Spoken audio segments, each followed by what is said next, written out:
아, 우리나라가 이조 시대 때 물론 뭐 경국대전이라는 게 우리의 법이에요. 응? 정도전이가 쓴 경국대전. 경제라는 경자에 나라, 국자에 큰 대자에 전이라는 거, 응? 이저 책이라는 거. 그러니까 나라를 경제적으로 그게 아담 스미스의 국부론 비슷한 거야. 나라를 부강하게 할 수 있는 법. 그건 이조시대 때 경국대전이라는 게 그게 우리나라 말하자면 헌법이나 마찬가지야. 근데 그거 가지고 옛날 왕국 때 하는 식으로 이 20세기에 와서 공화국에 1900년대 이후로는 그 경국대전으로 우리나라를 다스릴 수 없잖아요. 응? 우리는 일본 사람들이 쳐들어와 가지고 한반도를 비켜라. 우리가 니네들을 침략하는 게 아니라 중국을 쳐들어가는데 길이 없으니까 길을 내라 그런 거 아니야? 그 중일 전쟁 할 때 우리가 길을 내줘야 돼. 일본 사람들이 우리 한반도를 통해서 가니까. 그 다음에 또 노일 전쟁이다. 그러니까 러시아하고 하겠다. 전쟁하겠다. 그래서 또 길을 비켜줬잖아요. 그러니까 일본이 중국하고 전쟁해서 19세기에 승리하고 러시아하고 해서 승리했다. 이게 두 번에 걸쳐서 일본이 말하자면 대국을 물리친 나라다 이거야. 그러니까 자연히 한반도는 그때 전쟁하기 위해서 길을 내준 이게 길이에요. 도중에. 그러니까 중국을 제압하고 러시아를 제압하는데 그 중간에 있는 한반도는 자동으로 일본 땅이 돼야 될 거 아닌가. 이론적으로 보면. 그러한 생각 속에서 1900년을 맞았다 이게야. 20세기를 맞았다 이거지. 그래서 1905년에 이토 히로부미라는 사람이 한국에 와가지고 한일합방이라는 거 해가지고 일본에서는 조선반도를 보호하는 조약이다. 그러니까 절대로 조선반도를 이거를 러시아나 중국이나 미국에 뺏게 만드는 거야. 일본이 보호한다 이거야. 을사보호조약이라고 한 거고 이완용이도 어느 의미로는 그 우리가 매국노라고 자꾸 그러면 안 되는 거야. 그 사람 입장에서는 그때 당시 역사 정황을 몰라서 그런 거예요. 지금과 같은 우리가 독립해서 대한민국이라고 이러고 대통령을 뽑고 하는 시대가 아니라 이거지. 그때 우리는 약소국가 중에 약소국가니까 미국이 먹을 수도 있고 러시아가 먹을 수도 있고 다 이거는 큰 나라들이 잡아먹을 수 있는 거라 이거지. 그럴 바엔 이왕이면 일본에게 갖다 바치는 것이 낫겠다. 이완용이가 그렇게 생각했을 수도 있고 그때 역사적인 정황으로 보자면 애국적인 생각으로 일본에다가 남겨줄 수 있다 이거야. 매국노가 아니다 이거지. 이완용 입장이 되어보면. 왜? 아무렇게도 큰 나라에 맥히게 생겼는데 중국을 제압하고 승리했고 러시아 싸워서 이긴 일본에다 갖다가 바치는 것이 살 길이다. 아니 러시아에다가 갖다 바쳤다가는 일본이 승리했는데 러시아를 아무래도 뺏어갈 거 아니냐 이거야. 그러니까 승리한 강한 사람에게다 갖다 맡기는 것이 안전하겠다. 이런 역사적인 사명감으로 이완용이는 일본에다가 한반도를 넘겼을 수도 있다 이거야. 또 이완용이 말고 누구 조아무개라는 사람은 또 그때 당시 사조 어게인가 돈을 받고 팔갔다 이런 놈도 나와가지고 그게 다 그냥 땅덩이와 민족을 팔아먹은 놈이다 다 그런 거거든. 근데 그때 역사적인 상황으로 가면은 우리는 법이 없었다 우리나라에. 그러니까 이 나라를 우리가 스스로 다스릴 수가 없어요. 그러니까 어느 강대국이 이거는 맡아서 해야 되는 거라고. 그러니까 일본이 1905년에 을사보호조약이라고 하면서 우리가 맡겠다 그런 거거든. 그래서 이완용이가 그때 당시 2조 말기에 대한제국에 말하자면 고정황제에 거기에 있는 국무총리 입장에서 일본에다가 나라를 갖다 남기는 걸 했다 이거야. 그리고 고종과 그 밑에 아들과 다 일본에 잡아가고 고종황제 죽고 민비 시해하고 이렇게 되니까 그러면 우리 입장에서는 그거를 절대로 역사적으로 을사보호조약이라 그러면 안 되고 그건 을사망국조약이다 이거지. 을사년에 우리나라는 망한 조약이다 이거야. 그러면 1905년도 이후에서부터 1945년까지 30년 동안 무슨 일이 벌어졌냐 그러면 일본 그 당시에 법으로 다스렸다 이거지. 우리나라 헌법이 무슨 게 일본법이다 이거야. 그럴까 했더니 그러면 일본법이라는 건 뭐냐 그러면 1905년서부터 1935년까지 그 약 한 30년 동안은 1905년서부터 35년까지면 30년이잖아요. 30년까지는 나치와 뭐 이런 식의 하는 소위 동맹 맺고 한 전체주의, 응? 그런 지독한 그런 식의 법이 아니고 일본에서 명치유신해서 소위 개혁한 법이었다 이거야. 그 일본 명치유신의 메이지 천황이 아주 좋은 사람이 돼가지고 개혁을 했어요. 사무라이법 이렇게 내려오는 우리 경국대전 같은 그런 식으로 전통법이 아니고 그 영국법을 따랐다 이거야. 법 중에 잘된 게 영국법이야. 그 다음에 독일의 바이마르 헌법을 또 가져갔다 이거지. 그래서 영국법과 독일의 바이마르 헌법을 믹스해서 법전을 일본이 만들었다 이거야. 그렇게 해가지고 일제시대 때 가서 공부해서 법관이 된 사람들이 많아요.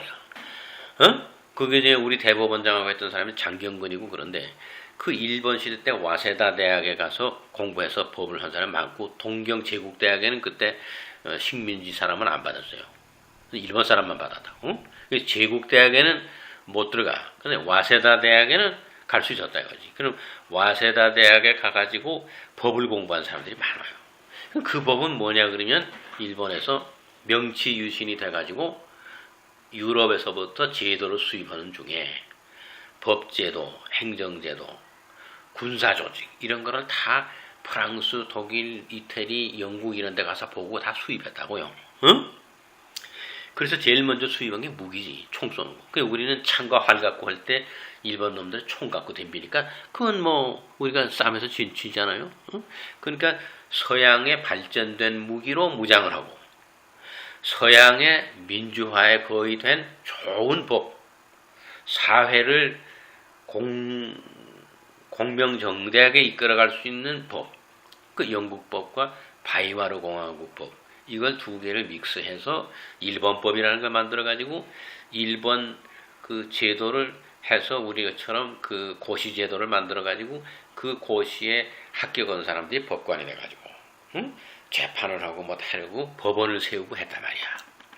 그래서 35년 때는 그랬는데 35년 이후에는 히틀러가 나와가지고 바이마르 헌법 때려부시고 독일 소위 범게르만주의를 내세우는 나치 헌법을 만들었어요.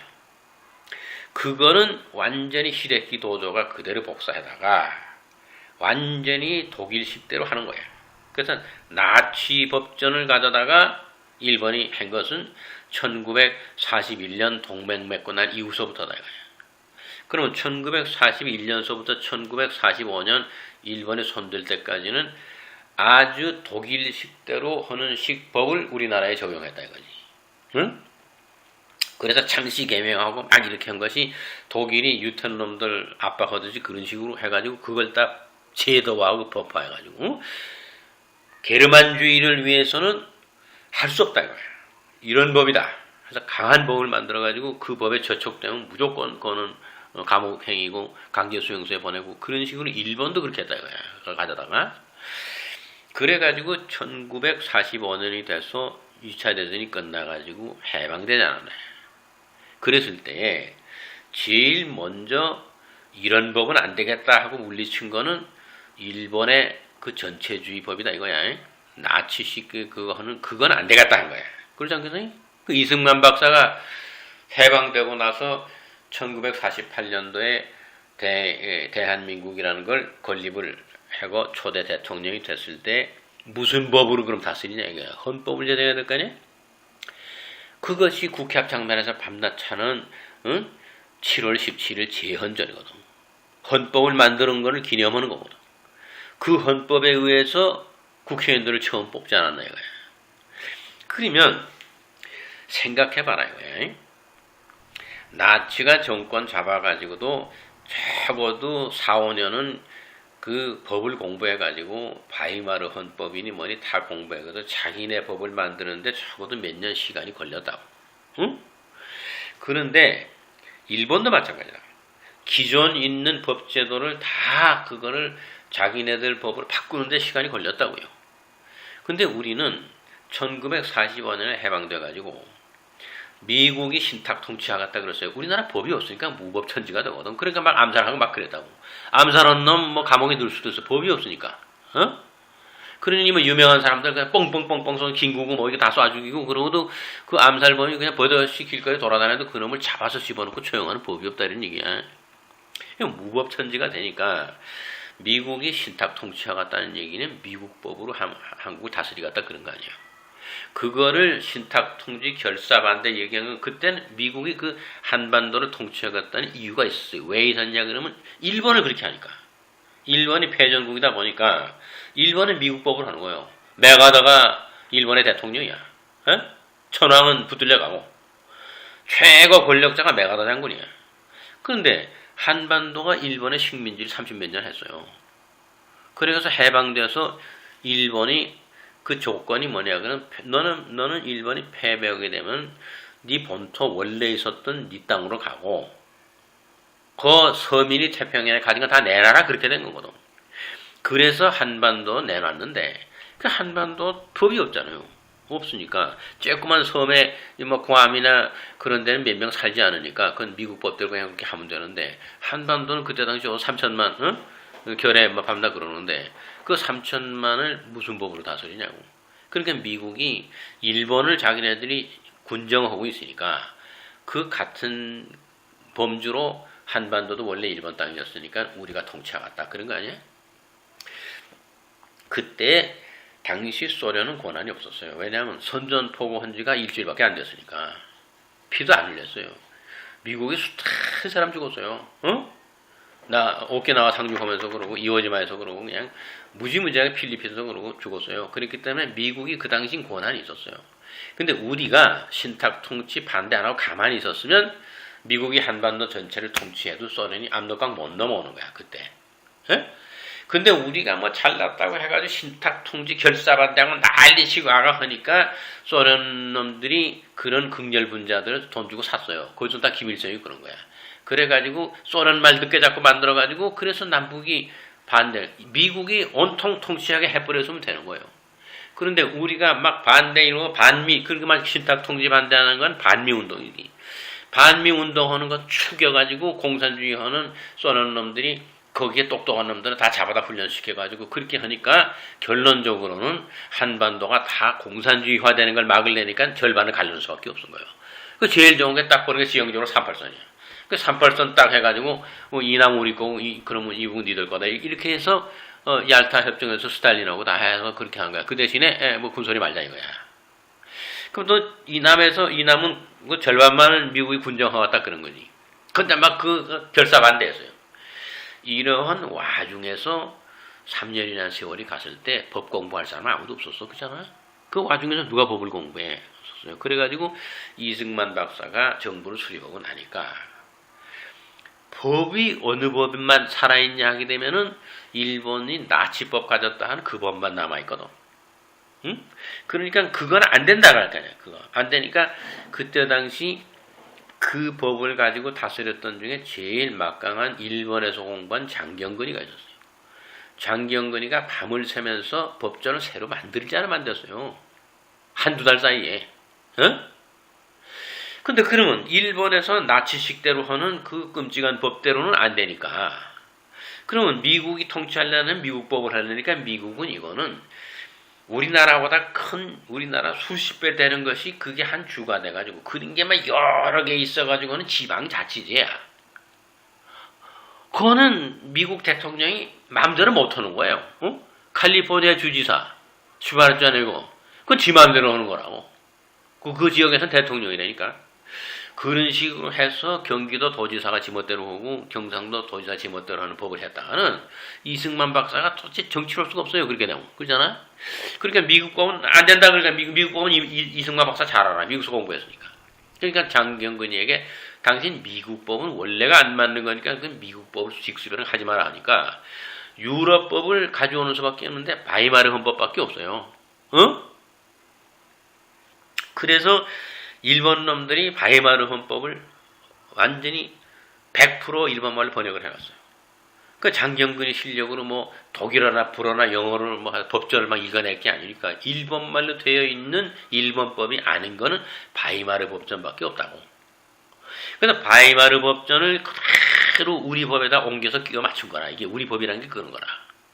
그럼 바이마르 법전은 뭐냐면 바이마르 공화국인데, 바이마르 공화국이라고 하는 건 뭐냐면 왕이 있었어요. 비렐름 왕이 있고 그 밑에 지금 영국처럼 수상이 있어가지고 하는 법이야. 근데 그거는 개인이 무제한 부를 치부할 수 있고 개인이 재산을 가지고 있는 걸 허용하는 법이다 이거지. 응? 그러니까 그게 우린 그때 당시 못 살았으니까 이승만 박사 알아도 그걸 고칠 필요가 없어요. 왜냐하면 개인이 뭐 가지고 있는 놈이 없었다고.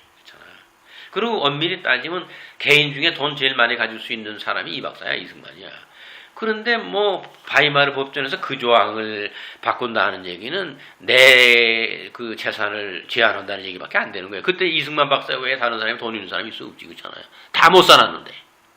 먹을 게 없어가지고 말이야, 이승만 박사가 밀가루 부대를 갖다 매겨야 되는 판국에 개인 재산을 어느 정도에서 그거를 제한하겠다, 뭐, 그런 법이 필요가 없었다고. 재산이 없는데, 뭐, 그렇잖아요.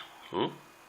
그리고 이렇게 100년 못 가서 잘 살리라는 건 이승만 박사 생각 못 하고요. 그러면 그때 당시 개인 소유를 어느 정도 리미트를 제한한다 하는 법을 만든다고 한다는 얘기는 이 박사 자기 재산이라든가, 이 박사 밑에 있는 좀 부자들, 그 사람들 재산을 갖다가 제한한다는 건 공산주의들 하는 거 비슷하게 보이나? 그러니까 반공이라고 하는 거는 그때 김일성이 다 뺏었어요. 이북에서는 완전히 부자놈들 가지고 있는 땅 다 뺏었다고.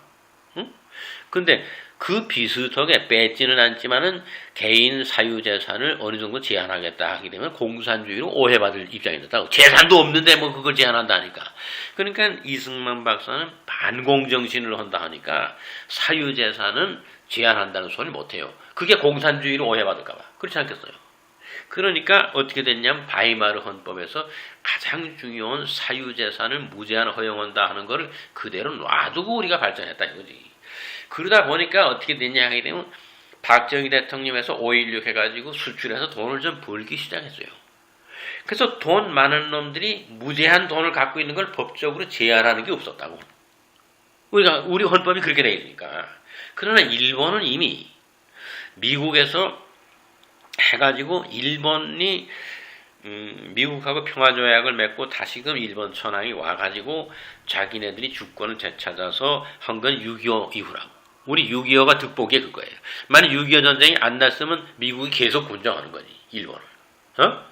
그런데 미국이 급하니까 자기 친구인 줄 알았는데 소련이 적이 돼버렸으니까 자기 적이라고 생각했던 일본을 빨리 평화조약을 맺어가지고 친구를 만들어야 되겠어. 지리적으로 그렇게 돼 있다고. 저거 한반도 쳐들어오는데. 그러니까는 아주 서둘러서 평화조약을 맺었다고.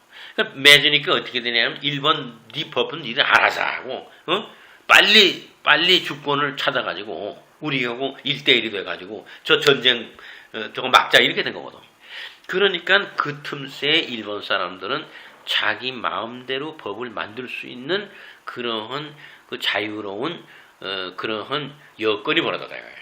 그래서 일본은 바이마르 헌법이 아니고 미국 헌법도 아닌 자기 자체 내에 새로운 법을 만들 수 있는 분위기가 됐고 시간도 있었어요. 돈도 있었고 우리 6.25 때 돈도 벌고 하니까. 그래서 지금 일본법이라는 거는 돈을 벌게 되면은 회사들이 돈을 많이 나눠가질 수 있는, 즉 바이마르 헌법 때 그때 당시 재정 로세의 영향을 받아서 개인이 무제한 재산을 소유하고 있다 하는 그게 한 극이고, 미국처럼 돈은 다 정부가 가져서 관리한다 하는 거 그 중간쯤 되는 거는 회사가 돈을 갖게 하는 거야. 미쓰비시니 뭐니 이런 게. 그러니까 어떻게 됐냐 하게 되면 딱 그런 법을 만들었다. 그래서 돈을 벌어서 천황에 갖다 바치는 거 상납하는 건 옛날부터 있는 전통이고 천황은 잘 살게 해야 되는 거고, 그 다음에 천황 이외에 잘 살게 하는 건 할 필요 없어요. 다 월급쟁이야. 어? 국무총리고 뭐고 간에. 그 다음에는 아무리 국무총리라도 한 회사의 대표이사만큼 돈이 없어요. 그러니까 네가 돈을 벌어서 네 회사가 가지고 있으면 그때는 공기업이 되는 사회권에 대해서 여러 사람이 붙어서 사는 그 회사가 부강하게 만들어야, 돈이 있게 만들어야 일본이 잘 살겠다. 이렇게 됐기 때문에 일본은 돈 있는 사람이라는 건 다 사업에서 번 사람들이지 정치해서는 월급쟁이밖에 안 된다고. 지금 고이즈미가 아무리 정치 잘하고 또 당선됐다 해도 치분을 할 수 없어요. 그 법으로. 안 되게 돼 있다고요. 그러니까 우리는 어떻게 됐느냐. 대통령이 돼서도 사과상자에다가 4천억을 숨겨놔도 괜찮고, 응? 그걸 법적으로 제재를 가하는 게 없다고. 전두환이가 뭐 자기 대통령 때 돈을 어디다가 지하실에다가 엄청나게 현금을 쌓아놓고 살아도 그걸 갖다 제재하는 법이 없다 이런 얘기야. 동산이나 부동산을 개인이 마음대로 가지고 있어도 법적으로 허용되는 거라고. 그러면 지금 우리 법에서 그걸 고치지 않고서는 방법이 없다 이거야. 지하경제를 해결할 길이 없다 이거지. 그 법을 고쳐놔서 일본 비슷하게 독일 비슷하게 그렇게 만들어 놓으면 기 있는 지하경제의 그 사이즈가 더 커지진 않고 그냥 머물러 있는 거고. 그건 자연 도태되는 거라 시간 가면서. 근데 그 법을 지금 안 고치고 있으니까. 고칠 수가 없는 것이, 응? 법을 공부한 사람들이나 법에 있는 교수들이 법을 아는 사람이나 또 법조계에 있는 사람들이 도저히 손댈 수가 없는 거지.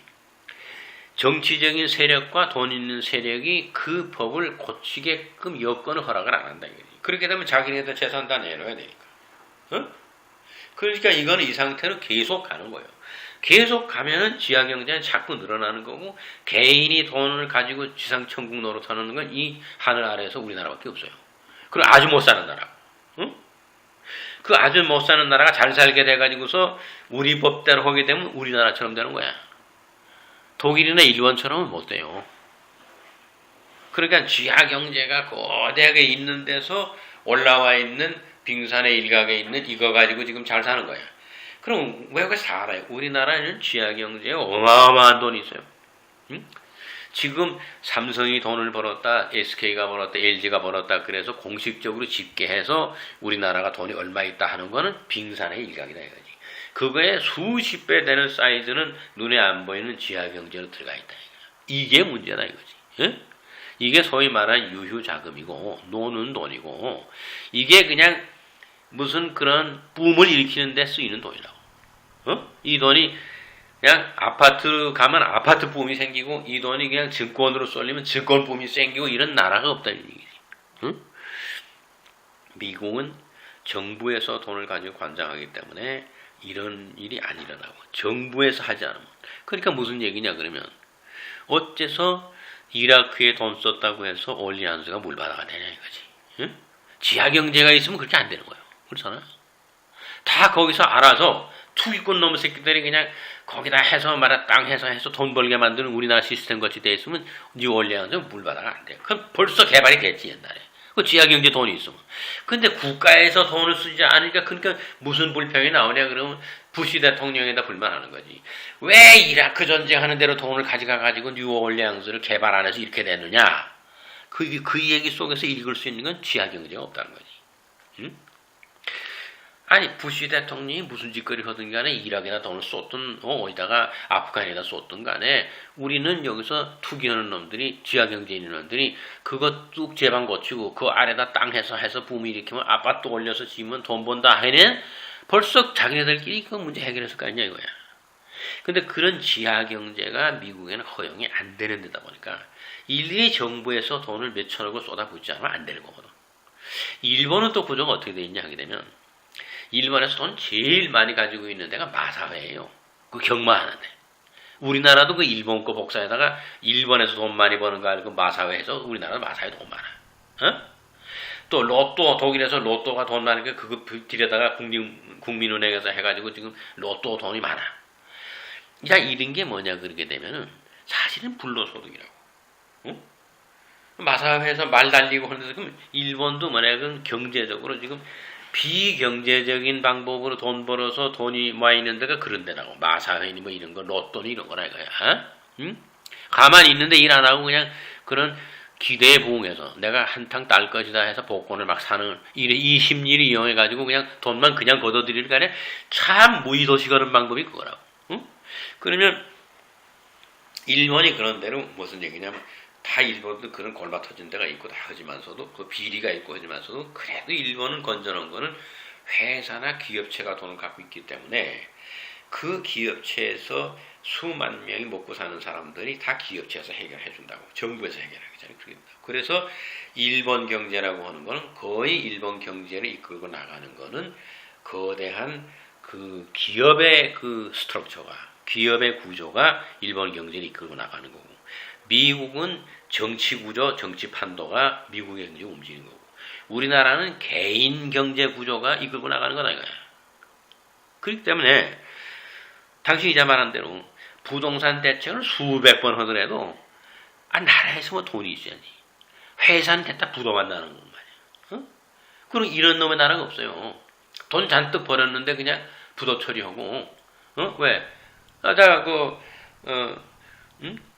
몇만 명 월급 주기 싫으니까 그 회사 부도 처리하고 다 해고시키면 되는 거야. 그리고 나는 돈을 몇천 원 갖다가 쌓아놓을 수 있고. 이 제도가 그걸 허용한다 이거지. 그렇기 때문에, 우리는 엄청난 그 일년에도 부도 사건이 터지는 건 뭐냐면 정말 그 회사가 파산해서 되는 경우는 몇 안 되고 고의 부도내는 고의성 부도가 많다 이거지. 돈 잔뜩 벌어서 뭐 해놓고 무슨 뭐 옛날에 인권법령이나 이런 거 뭐 잔뜩 벌어놓고서는 부도내는 거야. 그 자기는 원래 자기 혼자 돈 벌으려고 생각한 거 그거는 하나의 연장이었다. 연장 다 썼으니까 그냥 버리면 되는 거예요. 그런 식으로 생각하는 것이 우리나라의 중소기업이다. 근데 나라가 바로 되진 않아요. 중소기업이라고 하는 것이 사회에 이 사회를 이끌고 나가는 하나의 조직체고 뼈대고 그런데 그게 흐물흐물 하는 거지. 그러니까 말하자면 뼈다귀가 없는 다리 가지고 일어서지를 못하는 거지. 강한 뭐 버팀목이 있어야 일어설 거 아니겠어요? 그러니까 그것이 기업이다 이거야. 그러니까 일본은 뼈대가 탄탄한 나라다 이거야. 그러니까 일본에 아무리 경제공황이 온다 그래도 일본은 강대국으로 남는 거예요. 그건 일본의 경제적인 구조는 잘하건 못하건 간에 그 기업체들이 책임지고 나가는 거거든. 우리는 개인이 멋대로 하는 거거든. 내가 돈 쓰기 싫으면 안 쓰는 거 아니고 내가 회사 몇만 명의 회사도 부도 내면 그만이고. 응? 그러면 나는 부도는 냈더라도 사업주는 돈이 있는 거예요. 이것이 제도적으로 그렇게 못하도록 돼야 되는데 그게 다 바이마르 헌법에서 옹성은 그때 당시 오늘날과 같은 철저한 자본주의가 아닌 왕권에서 공화국으로 넘어오는 그 당시의 법이 되어서 지배계급과 개인이 부자가 된 사람들은 멋대로 할 수 있는 법이다 이런 얘기야. 그 법을 우리가 수정을 안 하면 선진국 대회에서 OECD 회원이라 하더라도 우리는 뼈가 물론 그런 몸체다 이거지. 탄탄한 뼈를 가지고 걸어다니는 그러니까 힘겨루기 하면서 질 수밖에 없다. 그러면 중국이라든지 이런 거구의 몸을 가진 나라가 뼈대까지 단단하게 다져가지고 지하경제 이런 걸 안 하고 중국은 모름지기 미국처럼 정부가 돈이 많아가지고 그렇게 정부 관주도로 나가는 거다 이게. 거기는 원래가 뭐 중앙집권주의고 그러니까 뭐 상하이 시장이 돈 멋대로 못 쓴다 이게. 북경 시장이 멋대로 못 쓴다 이거지. 후진타오가 다 해야 되는 거라 이거야. 그러다 보니까 거기는 개인이 이렇게 돈 가지고 지하경제가 생겨날 수 있는 정치적인 판도가 안 돼 있다는 거예요. 그럼 무서운 것이 뭐냐 그러면 이제 10년 지나면 중국은 미국처럼 그렇게 된다 이거지. 그래서 돈과 금융은 중앙에서 통제하되,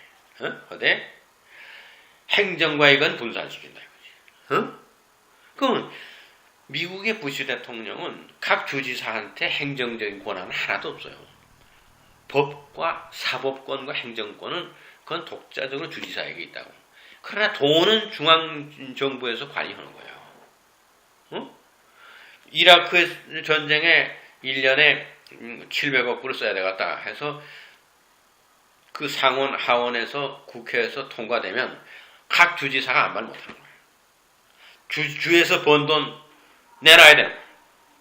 즉 돈을 지출하는 권한이 그 중앙정부에 있다 이거예요. 그 밖에 나머지는 다 해요. 그러면 우리는 돈을 쓰고 하는 권한이 개인에게 있어요. 정부에서 사정해야 돼. 근데 개인이 난 돈 가지고 내가 번 돈 가지고 라스베가스에 가서 1,000만 불 일틀에도 가지고 가서 쓰겠다. 그러면 그게 허용되는 나라라고. 그 미국이나 독일이나 일본은 그게 허용이 안 돼요. 그거 안 되는 거라고. 그럼 우리는 개인이 돈을 가지고 나서 막 뿌리고 그냥 하고 국가 내에서도 돈을 그냥 집에다 막 갖다 놓고서는 옛날식대로 그렇게 해서 쓰고 개인이 내 돈 벌어서 내가 내 멋대로 쓰는데 뭐냐 이거야. 그래서 말이지 뭐 술 한 병에 뭐 700만 원, 800만 원짜리를 갖다 사다가 하루 저녁에 먹고 마시는 것도 가능한 나라다 이거지. 그런 것을 세금을 많이 과해서 돈 있는 사람들이 돈을 물수도 쓸 수 없도록 만들어야 되는데 우리는 돈 가진 사람이면 무한히 돈을 쓸 수 있는 것이 보장되어 있는 나라다 이거야. 그러면 부자들의 천국은 이 세상에서 대한민국이에요. 여기처럼 좋은 나라가 없는 거예요. 그래서 국민들도 나오는 거지. 돈만 있으면 살기 좋은 나라다 이거야. 다른 나라 안 그래요. 이러한 속에서 우리가 미시경제, 거시경제 얘기가 지금 대두된 지가 얼마 안 돼요. 응? 지금 조한영 교수가 그 분야의 세계적인 권위자라는데 조한영 교수 이전에는 세계적인 권위가 있는 사람이 없어요. 응? 경제학 원론에도 10년 전에 거시경제, 미시경제 가지고 그렇게 두꺼운 책 쓰고 그렇게 공부 많이 했다는 사람이 우리나라에 없었다고. 그럼 지금 우리가 이런 경제도 이제 선진국 따라가는 식으로 하자고 하면 이제 이 제도를 고쳐야 된다.